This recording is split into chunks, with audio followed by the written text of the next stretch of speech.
ठाकरेंच्या शिवसेनेला मोठा धक्का देण्याच्या तयारीत असलेल्या शिंदे गटाच्या ऑपरेशन टायगरला सध्या ब्रेक लागल्याची माहिती आहे। शिवसेनेचा आवश्यक आकडा पूर्ण होत नसल्यानं हालचाली मंदावल्या असून आकडा गाठण्यासाठी ठाकरेंच्या काही खासदारांशी संपर्क साधल्याची चर्चा आहे। एका खासदाराला केंद्रीय मंत्रिपदाची तर दुसऱ्याला संसदीय समितीच्या अध्यक्षपदाचीही ऑफर दिल्याचा दावा केला जातो। मात्र संबंधित खासदारांनी ही ऑफर नाकारल्याची माहिती आहे। 7 जून रोजी दिल्लीत एक गुप्त बैठक झाल्याची राजकीय वर्तुळात चर्चा आहे। या घडामोडींमुळे राज्याच्या राजकारणात पुन्हा एकदा खळबळ उडाली असून टायगर ऑपरेशन सुरू होतंय का, चालू आहे का, अशी चर्चा आहे। पंकज दळवी आपल्याला अधिक माहिती देत आहेत। पंकज, ही बातमी आपण यापूर्वी सुद्धा पुढारी न्यूजनं दिली होती, त्याचा कॅटेगोरिकली इन्कार स्वतः एकनाथ शिंदेंनी केला, ठाकरेंच्या शिवसेनेतल्या खासदारांनी केला। मात्र पुन्हा ही बातमी समोर येते, ही बैठक झाली होती का, त्यामध्ये अशी ऑफर दिली गेली होती का, काय चाललंय?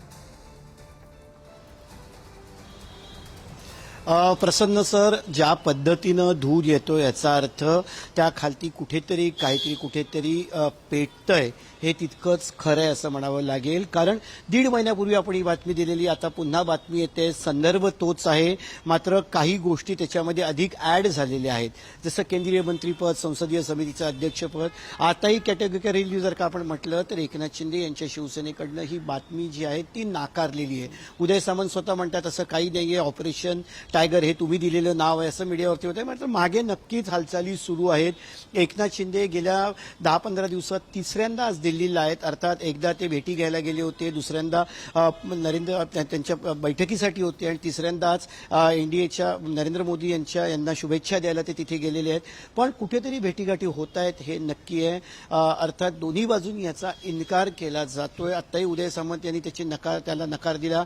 एकनाथ शिंदे यांच्या कार्यालयातून स्वतः मला फोन आला होता की अशा पद्धतीचं काही घडत नाहीये, मात्र कुठेतरी काहीतरी घडतंय, कारण सातत्याने अशा बातम्या येत आहेत आणि त्याच्यामध्ये जी जुळवाजुळव केली जाते त्याच्यामध्ये आकडे कमी पडत आहेत। म्हणून ठाकरेंच्या शिवसेनेच्या खासदारांना गळाला लावण्याचा प्रयत्न केला जातोय।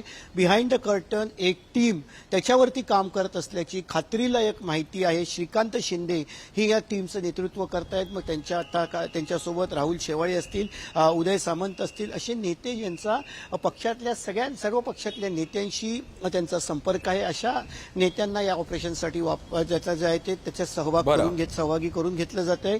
त्यामुळे बिहाइंड द कर्टन ज्याला म्हणू शकतो भरपूर घडामोडी घडत आहेत। एक गट जो आहे तो काम करतोय, आमदारांना खासदारांना ट्रॅक करतोय आणि त्याचा रिझल्ट काही दिवसांनी पाहायला मिळेल असं जे आहे ते वर्तुळात जे माहिती मिळते। धन्यवाद पंकज, तुम्ही दिलेल्या माहितीबद्दल।